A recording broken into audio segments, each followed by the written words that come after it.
Il a envoyé la colombe, et lorsqu'elle est revenue, portant dans son bec un rameau d'olivier, cela signifiait que les eaux s'étaient retirées et qu'il y avait une terre, et c'était le signe que la colère de Dieu était apaisée et que la paix régnait à nouveau entre Dieu et Noé. Voilà pourquoi la colombe, portant le rameau d'olivier, est devenue le symbole international de la paix. Comme souvent dans la Bible, cette parabole s'inspire d'une pratique répandue à l'époque. Les navigateurs emportaient toujours avec eux des pigeons.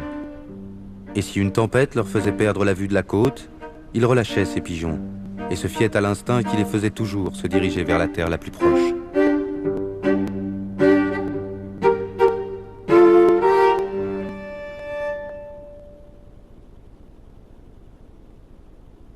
C'est pourtant une fois encore cet animal précieux entre tous que l'Ancien Testament recommandait de sacrifier au Seigneur. Les pigeons, c'est l'animal ou la nourriture du pauvre. Dans la Bible, la Vierge et Joseph sacrifient des colombes parce qu'ils sont représentés comme des gens très modestes, plutôt pauvres. La viande, c'était la nourriture la plus coûteuse, la plus prestigieuse. Alors, aux divinités, il faut donner le mieux qu'on a. Alors, les colombes, c'est pur et simplement la nourriture la plus noble des pauvres, je dirais.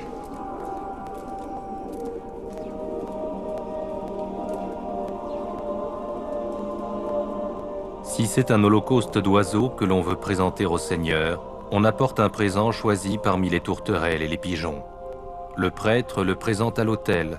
Il en arrache la tête, puis il fait gicler le sang. On fend l'oiseau entre les ailes, on ne les sépare pas. Puis le prêtre le fait fumer à l'autel sur les bûches placées sur le feu. C'est un holocauste, un mets consumé, un parfum apaisant pour le Seigneur. Il y a un autre aspect que les oiseaux et peut-être aussi les pigeons pouvaient représenter les morts. Vous voyez, les pigeons, ils nichent de temps en temps dans des endroits sombres et ressemblant les tombeaux, etc. Et ça, peut-être, ou très vraisemblablement, ils pouvaient aussi représenter des morts.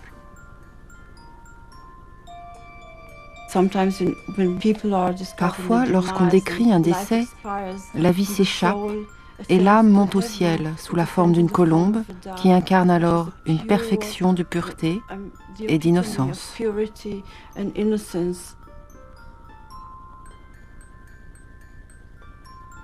Dans nos traditions d'aujourd'hui, et qui remontent à plusieurs siècles peut-être, les morts-nés, on dit que ces morts-nés ne sont que les pigeons du paradis et qui vont, le jour du jugement dernier, demander le pardon pour leurs parents. Et ainsi, pour consoler quelqu'un qui a perdu un bébé, on lui dit « Quelle chance d'avoir un pigeon au paradis qui va te demander le pardon auprès du Créateur. » Si la colombe pouvait ainsi s'adresser aux dieux, c'est sans doute parce que les hommes ont toujours été impressionnés par le caractère presque humain de son chant, de cet appel du nid qu'ils avaient d'abord identifié aux lamentations de la déesse Ishtar.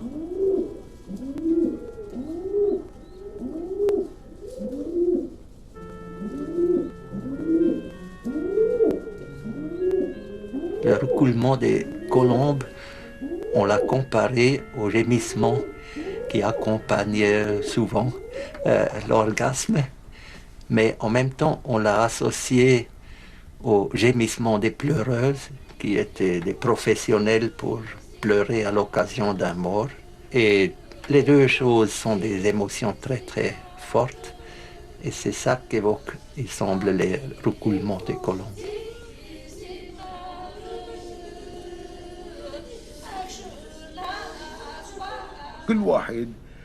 Chacun explique ce chant selon son état psychologique.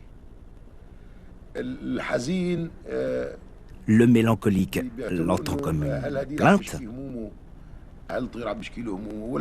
l'amoureux comme une expression de son chagrin d'amour.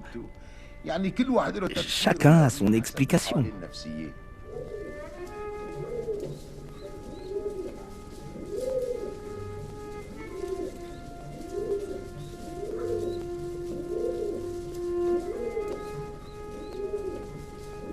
Le son que produisent les pigeons, ce chant est très doux et il évoque la parole humaine.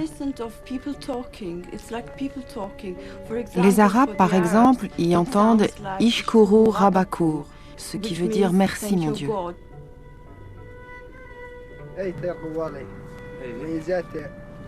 Ce pigeon qu'on appelle Al-Gawal chante Allah, surtout au lever du jour et à l'appel de la prière. Il en existe de différentes couleurs, blanc, noir, bleu, jaune. Ici, on aime bien élever ces pigeons-là. Parce qu'ils chantent pour Dieu et parce qu'ils sont beaux.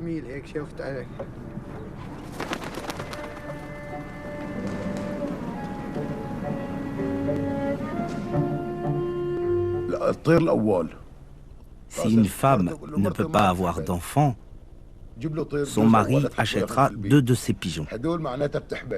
Ces pigeons vont éloigner les djinns et cette femme pourra alors avoir un enfant.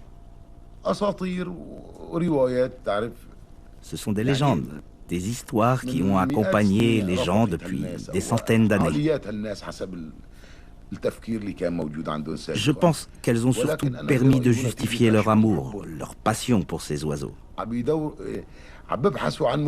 Ils cherchaient un prétexte pour élever ces pigeons dans leur maison.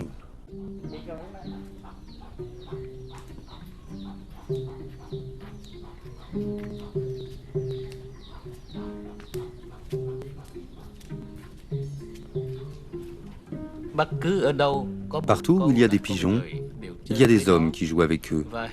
Et les pigeons semblent aimer jouer avec nous.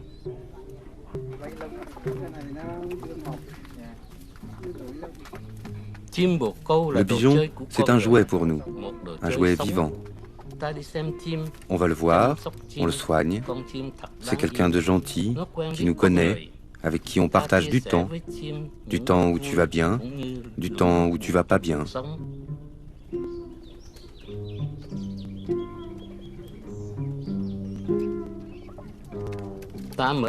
Tu ouvres la cage, ils s'envolent, ils font leur promenade et ils reviennent.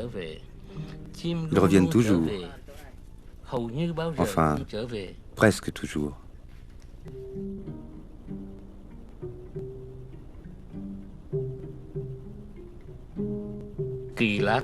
C'est curieux, le pays est grand, beau, mais ils reviennent chez eux. Enfin, chez moi.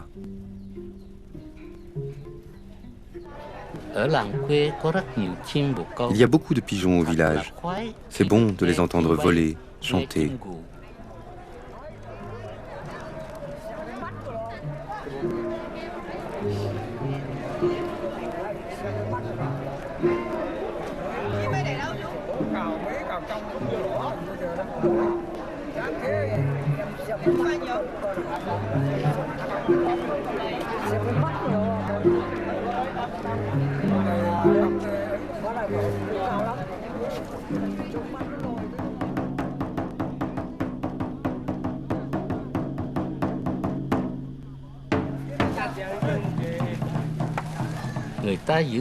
On ne leur apprend pas.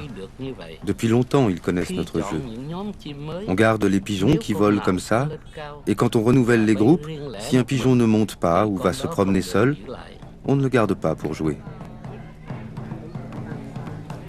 Voilà, ici à Hanoï, nous lâchons des groupes de 10 pigeons afin qu'ils montent très haut, bien groupés, au-dessus du lieu du lâcher. Celui dont les pigeons font cela a gagné.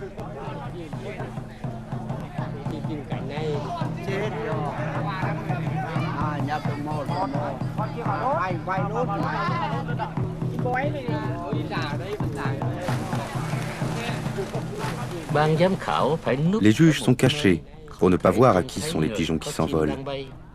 Ils écoutent le tambour pigeon qui dit « Un groupe va partir, êtes-vous prêts ?» Le tambour des juges répond « Oui, oui ». Et le tambour pigeon dit qu'ils partent. Et voilà, c'est simple. Ici, on joue comme ça.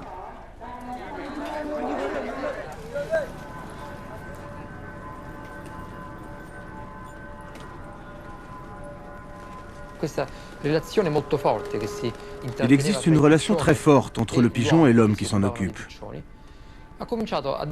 Cette relation a donné naissance à différents jeux qui sont apparus au Moyen-Orient et que l'on pratique aujourd'hui encore. Un des plus anciens s'appelle le combat. Sa règle est simple. Un éleveur lâche ses pigeons dans le ciel et son groupe de pigeons doit attirer les pigeons d'un voisin. Et le talent de l'éleveur se mesure au nombre de pigeons qu'il ramène à lui.